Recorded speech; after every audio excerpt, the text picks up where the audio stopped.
True that President Zelenskyy is coming on Friday to meet with you, and is the mineral deal sorted out? I hear that. I hear that he's coming on Friday. Certainly, it's okay with me if he'd like to, and he would like to sign it together with me, and I understand that it's a big deal, very big deal.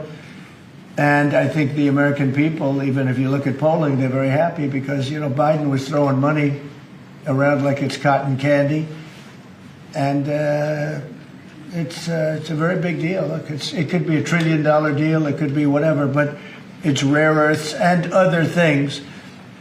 And look, we're spending hundreds of billions of dollars on Ukraine and Russia fighting a war that should have never, ever happened. That's a war that would have never happened if I were president. And it didn't happen for 4 years. People say, how do we know that it didn't happen for 4 years? It would have never happened. And nevertheless, this guy went into this situation and he spent money like nobody's ever seen, $350 billion. The other thing that we don't like is that Europe has spent $100 billion. We've spent $350 billion.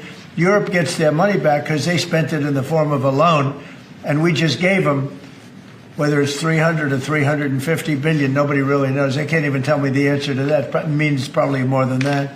So what we're doing is now we're saying, look, we want to be secured. We want to get that money back. We're helping a country through a very, very big problem, a problem like very few people have had. Shouldn't have had this problem because it shouldn't have happened, but it did happen. So we have to straighten it out. But the American taxpayer now is going to get their money back plus. Copper is a critical material, and the supply of copper is vital to our national security. In recent years, we've dealt with a significant issue of the dumping of foreign copper into the American market. That significantly impacted the domestic production and manufacture of copper and copper materials. This executive order charges your Secretary of Commerce with starting the process to potentially impose tariffs or other trade barriers to prevent this ongoing dumping of copper and to protect the American manufacture and production of copper. It will have a big impact. Howard, do you want to say something about that? Do you mind if I read one of your truths? Sure. So this is a truth that's about to go out.